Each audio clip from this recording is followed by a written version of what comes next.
먼저 토론자 선생님들을 소개해드리겠습니다. 한국기술교육대학교 건축학부 정규교수님, 저희 한국건축역사학회 박수리 선생님.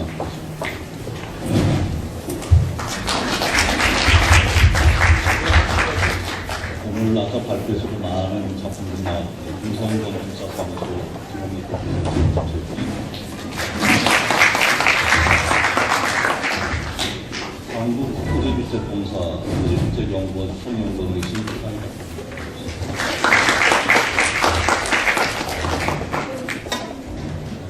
앞에 그 발표에서 보듯이 한옥에 살고 싶은 사람들이 많이 있는 것 같습니다. 그 대신 어떤 집에 살고 싶느냐에 대한 부분은 굉장히 다양합니다. 그러다 보니까 오늘 발표의 주제들 앞에도 한옥 앞에 굉장히 많은 수식어들이 붙어 있는 걸 봤습니다. 고급 한옥 또는 고급 한옥, 또 하이브리드 한옥, 또 한류 한옥, 이렇게 많은 이름들이 붙어 있어서 지금 우리가 하고 있는 우리 전통적인 형태와 그 법들이 얼마큼 남아있느냐에 따라서 전통 한옥, 또 선대 한옥, 또는 한옥풍 건축, 또는 한스타일, 또는 한류 건축, 이런 식으로 분류를 어디까지 한옥에서 가져와질지 굉장히 폭넓게 이제 아까 보면 그런 전략에서 한옥의 파일을 갖다 굉장히 키워야겠다. 목표주택을 머무르면서 한옥이 찾아오고 있는 부분을 더 키워야겠다는 그게 좋습니다. 오늘 그 세 분의 발표에 대해서 그런 토론이 아니고요. 토론자 한 분이 먼저 가장 현장에서 많은 경험에서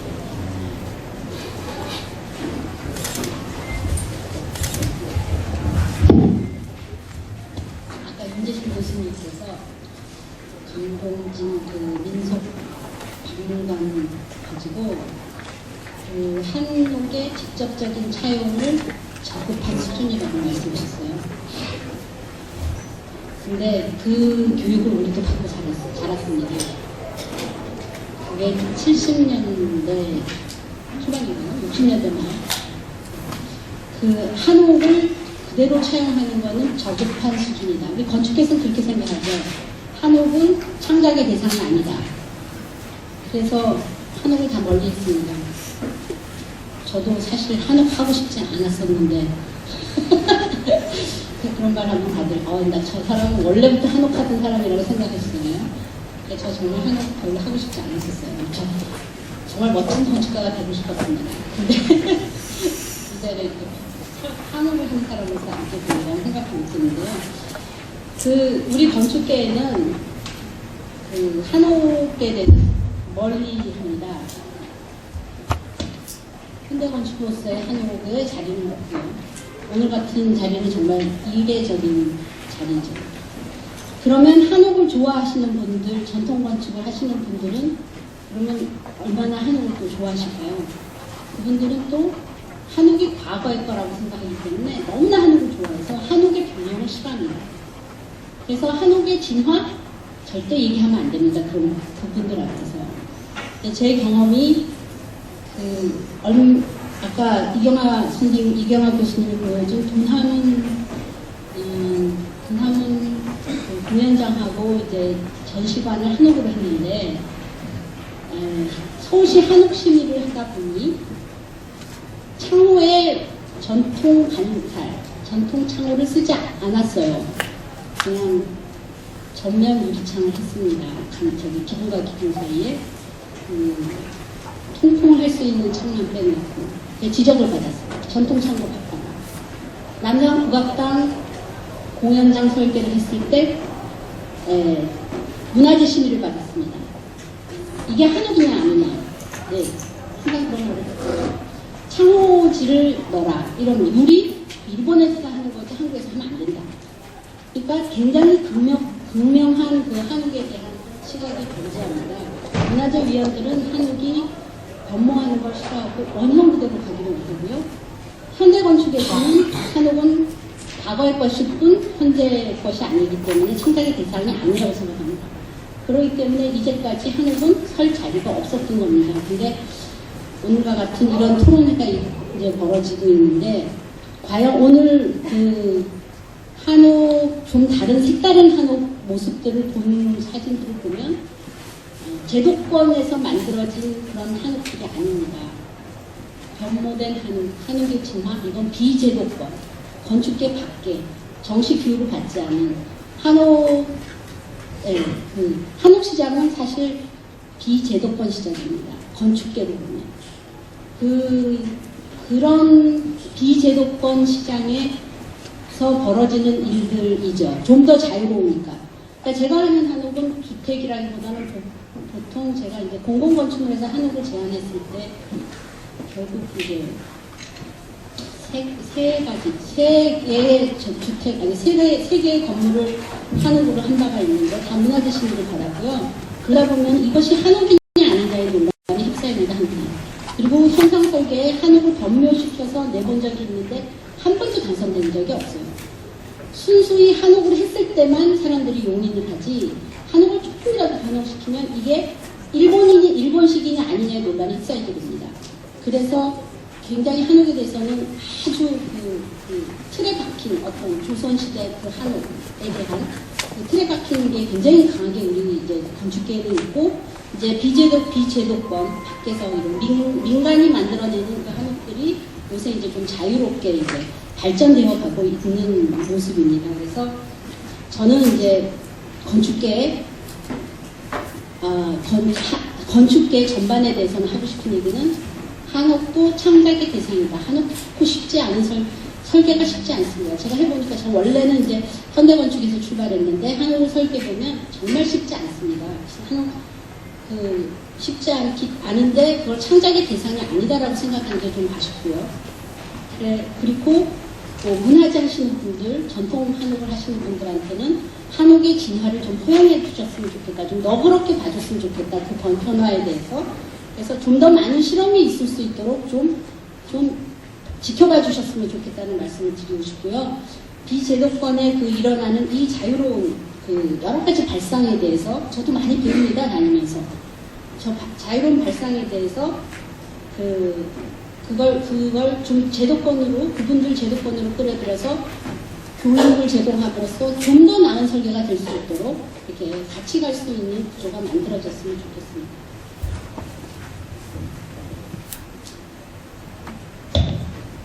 지금 한옥이 창작의 대상이다. 지금까지 현장에서 느꼈던 한옥집을 담아둔 말씀이거든요. 사실 이러한 우리가 살고 싶은 한옥이라고 하는 이 주제가 사실 어떻게 보면 몇십 년 전에 이러한 논의가 이루어졌어요.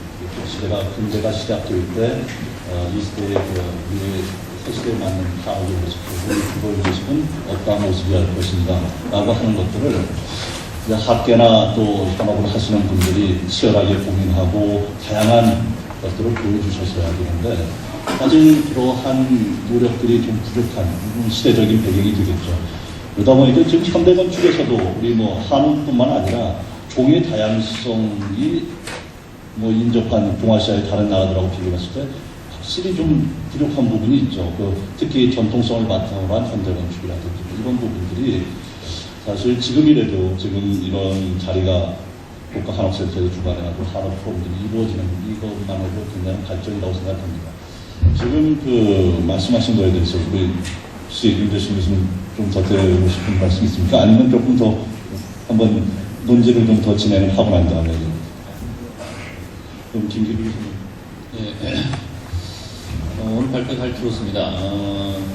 세 분 발표하는 데 있어서 오늘 제가 진화라고 하는 표현이 좀 들어오게 되는데요. 한옥이 그러면 20세기 들어와서 이제 사라지게 되는 과정이라고 하는 거에 대해서 좀 생각을 좀 해봤습니다. 왜 그러면은 한옥이라고 하는 것이 20세기에 들어와서 밀려나게 됐을 것인가라고 하는 부분에 있어서 그것이 일본 일제 강점기를 거쳐서라고 하는 그런 이유도 있을 수 있겠지만 그것이 답인가라고 하는 생각이 들어요. 그건 아니고 진화적인 관점에서 본다면 결국은 부적응이 아니었나라는 생각이 드는데, 그 현대 사회에서의 생활 패턴이라든지 뭐 라이프 사이클이라든지 이런 것들에 적응하지 못한 결과가 아니었겠느냐라는 생각이 드는데 그래서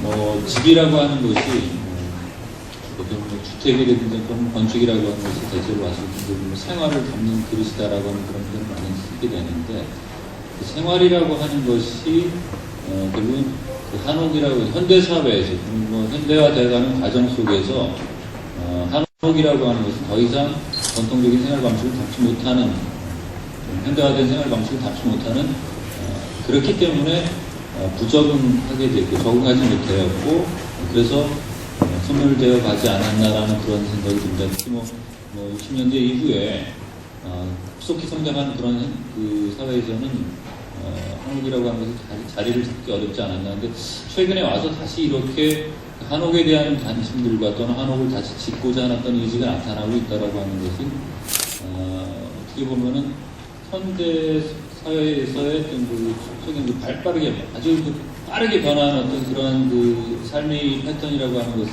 다시 시간을 좀 찾으려고 하는 어떤 그런 관점에서 좀 바뀌어가고 있지 않느냐라는 것도 그런 생각이 좀 듭니다. 그래서 그런 관점에서 봤을 때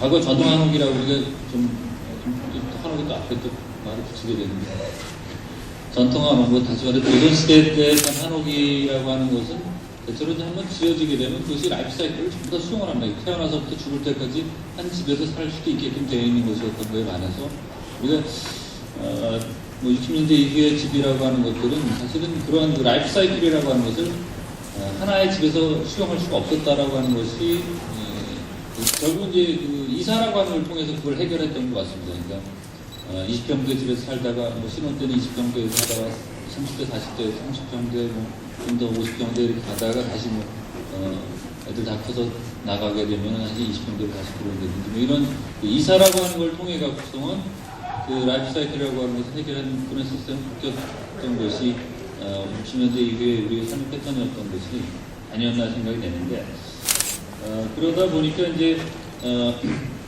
근데 최근에 와서는 그러한 경향이 조금은 다시 이제 아까도 이제 수요 조사라든지 이런 데서 나타나는 그런 것들을 볼 때는 이제는 한 집에서 계속 머물 수 있는 어떤 그런 가변적인 걸 통해 갖고 볼수 있는 그런 방향을 찾고자 하는 것이 아닌가라는 생각이 들고 그런 면에서 오늘 발표가 이제 좀 의미가 있다고 좀 생각이 드는데요.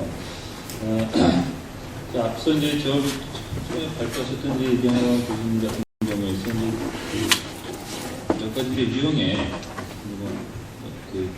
몇 가지 유형의 한옥을 말씀을 해주셨는데 그걸 봤을 때 이제 제가 드는 생각은 뭐였었냐면은 이제 한옥이라고 하는 것에 있어서 남아 있을 수 있는 최소한의 우리가 이제 한옥이라고 하는 것을 봤을 때 최소한 그러니까 발표하실 때 아까 뭐 수요자 입장에서도 이런 것은 마찬가지였습니다만 구조, 그러니까 목구조라고 하는 것과 기와라고 하는 이 두 가지가 결국 한옥이라고 하는 것을 규정하는 최소한의 것이라는 어떤 그런 말씀을 하셨고, 근데 그거는 좀 어느 정도 좀 동의를 할 수 있는 부분이라고 생각이 되는데, 그러면 그렇다고 했을 때 우리가 이 집이라고 하는 한옥이라고 하는 거에서 재료와 국법이라고 하는 부분에만 초점을 맞춰서 이것을 진화시켜 나가야 될 것인가라고 하는 거에 대해서 조금은 좀 생각해 볼 필요가 있지 않나라는 생각이 좀 듭니다. 그러니까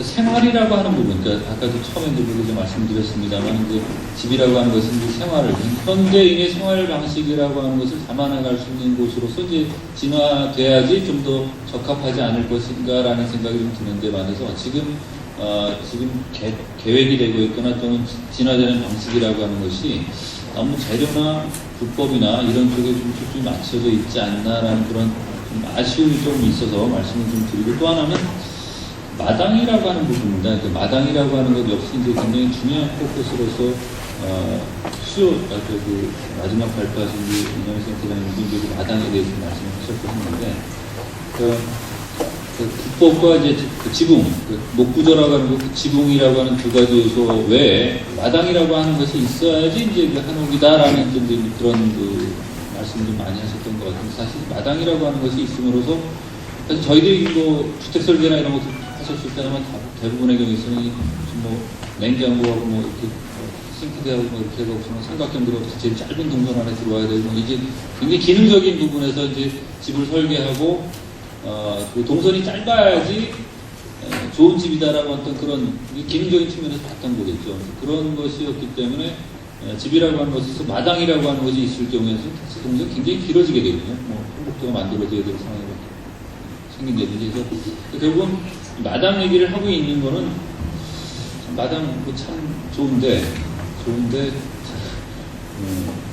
동선이 길어진다라고 하는 부분을 해결을 지금 어떻게든 간에 좀 해결을 좀 해줄 수 있어야지. 아직까지는 그렇지 않으면 사실은 그 부분이 어느 정도는 지금 우리들의 삶의 방식에 있어서 아직까지는 좀 맞지 않나라고 하는 부분인데 그렇기 때문에 그 일부 그 한옥을 짓는 경우에 있으면 마당을 없애고 그 마당을 없이 그냥 집을 꽉 채워놨다 60% 꽉 채워놓고 나오는 그런 집이 만들어지지 않나라는 얘기를 드는데 그래서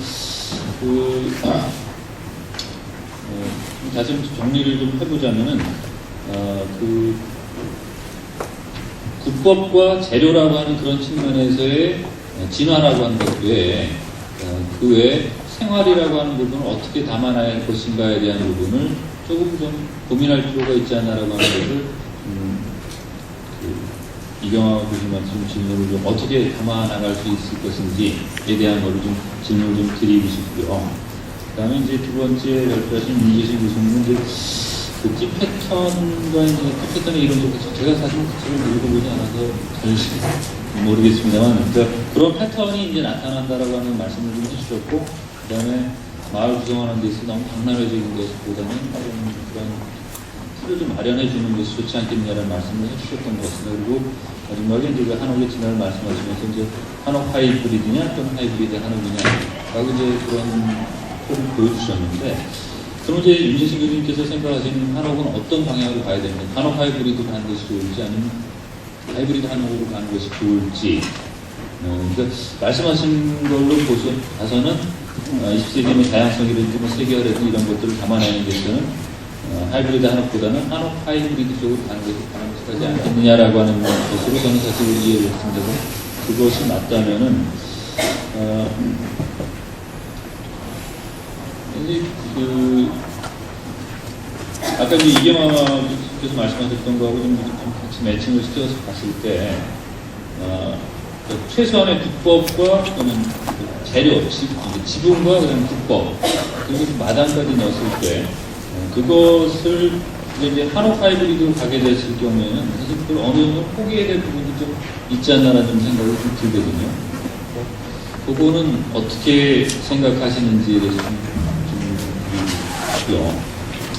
마지막에 이제 이광민 선생님께서는 수요층과 한옥에 대한 여러 가지 센터에서 생각하는 세 가지 관점을 좀 말씀해 주셨는데 말씀을 드리면서 그런 의미점을 좀 들었어요. 그러니까 지금 수요층에서는 이제 대체로 친환경적이다 또는 자연환경에 뭐 잘 어울린다라고 하는 그런 측면에서 이제 그 한옥이라고 하는 것을 선호한다라는 말씀을 해주셨는데 대부분 이제 현대식으로 가길 원한다는 거예요. 그랬을 때는 이게 친환경이라고 하는 것과 좀 어리되고 있지 않나라고 하는데 그들이 말하는 어떤 그 친환경적이나 뭐 이런 것들은 오히려 그 성체적인 거에서만 얘기를 하고 있지 않나라는 그런 좀 의심이 좀 들고요. 그것이 좀 약간 모호한 부분이 있지 않나라는 생각이 들고 한류주택, 목조주택 얘기했을 때는 목조주택이 그 사람들이 말하는 그 설문조사한 내용들을 쭉 봤을 때 내용 느낌은 뭐냐면 이것이 한옥이 아니어도 뭐 단독주택이나 마당에 있는 단독주택이거나 또는 마당에 있는 뭐 투가비 목조주택이거나 별 상관없지 않겠느냐라는 그런 느낌이 들었거든요. 그런 것의 차이점은 어떻게 개선해 나가야 될지 아니면 그것이 한류주택 쪽으로 좀 더 집중을 해야 되는 방향으로 가야 되는 건지에 대한 것. 그리고 어쨌든 제가 보는 입장에서 마당이라고 하는 것의 장점에 대한 부분도 아까 이제 말씀드렸습니다만 현대 단독주택이나 또는 뭐 타운하우스나 뭐 이런 부분에서 얼마든지 가져갈 수 있는 부분인데 꼭 한국에서 가져와야 될 마당이라고 하는 건 어떤 것인지 이런 것들에 대해서 교사형이 되거나 먼저 이경아 교수님, 그 서울시 한옥문화팀에 있으면서 많은 연구를 하시고 또 현장에 이렇게 적용을 해보셨을 거 아니에요. 그래서 또 실질적으로 이렇게 생각했는데 이렇게 하지 못했던 부분들, 그러한 것은 어떤 것 때문에 그렇게 실현이 안 되고 또 어떤 문제가 있었는지 또 같이 포함해서 지금 김기주 교수님이 말씀하신 뭐 국법과 제도뿐만 아니라 어떤 식으로 그 한옥의 특성을 살려서 담아낼 수 있을 것인가 강한 이런 것들 말씀해 주셨으면 좋겠습니다. 제가 사실은 이제 직장을 옮겨가지고 이전 직장에서의 이야기를 하는 것이 왠지 그 직장에 대해서 이렇게 욕을 하거나 아니면 이렇게 제가 좀 해명해야 될 자리에 있는지는 잘 모르겠지만 어쨌든 그럼에도 불구하고 그동안 제가 한 일도 있고 하기 때문에 말씀을 좀 드리겠습니다. 아까 김영민 소장님께서 이제 얘기를 하셨던 것들에 대해서 저는 정말 충분히 공감하고요. 그 한옥은 창작의 대상이라는 거에 대해서 저도 깊이 공감합니다.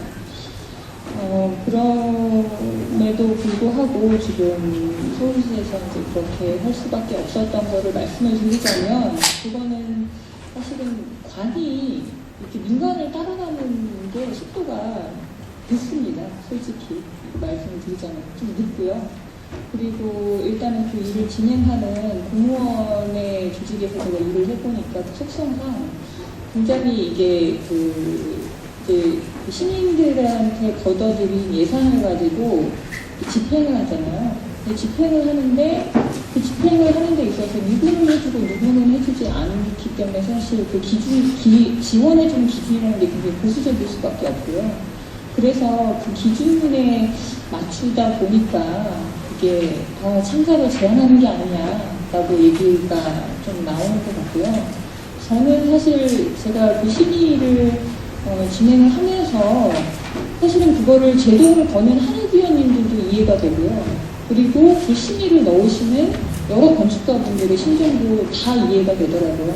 이분들은 조금이라도 더 새로운 걸 해서 한옥에 뭔가 이 파일을 키우고 더 새로운 것들을 하면서 한국의 진화를 꿈꾸시는 분들인데 또 이제 한옥위원회 분들은 이것들에 대해서 너무 성급하게 나가면 오히려 이게 잘 받아들여지지 않고 그러면 오히려 한국의 이 시장이 커지고 이런 것들에 대해서 오히려 제동이 걸릴 수 있다는 우려가 충돌을 하게 되면서 이런 것들이 나오게 된 것 같습니다. 그러면서 그 사이에 참 저도 고민을 많이 했고 굉장히 좀 가슴 아프기도 했었고 굉장히 좀 그런 부분이 있어서 그런데 어쨌든 지금 관에서 일을 처리하는 게 민간에서 이렇게 진행하는 것만큼 그렇게 발전적으로 빨리빨리 스토리를 따라가지 못하고 있다는 점에 대해서 좀 먼저 말씀을 좀 드리고 싶고요.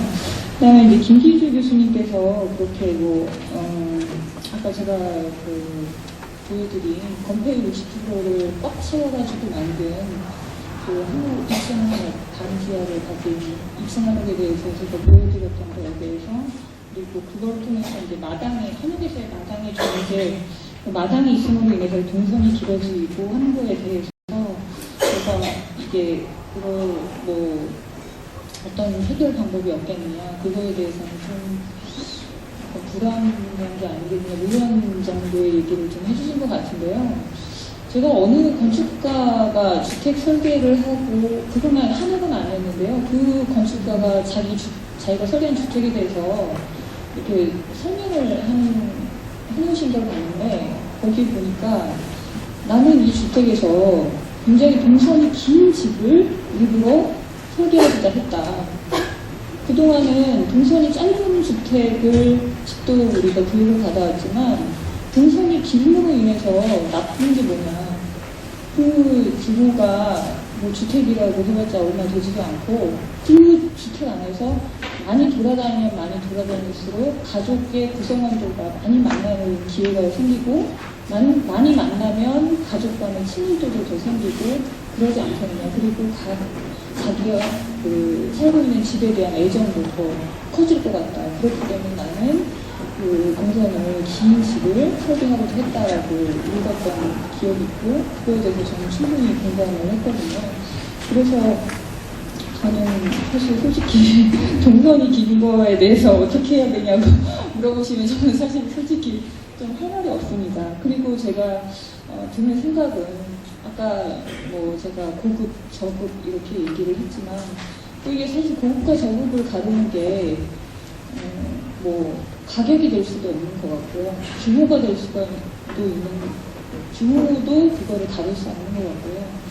저는 그거를 누군가 어떤 이제 한옥을 건축하시는 분이 정말 저가의 한옥을 가지고 그 한옥 내에서 작지만 굉장히 공간의 레이어드를 많이 주면서 풍부한 한옥을 보여주시면 정말 거기에서 굉장히 박수를 쳐드리고 싶고 저 또한 그런 한옥에서 좀 살아보고 싶다라는 개인적인 소망이 있거든요.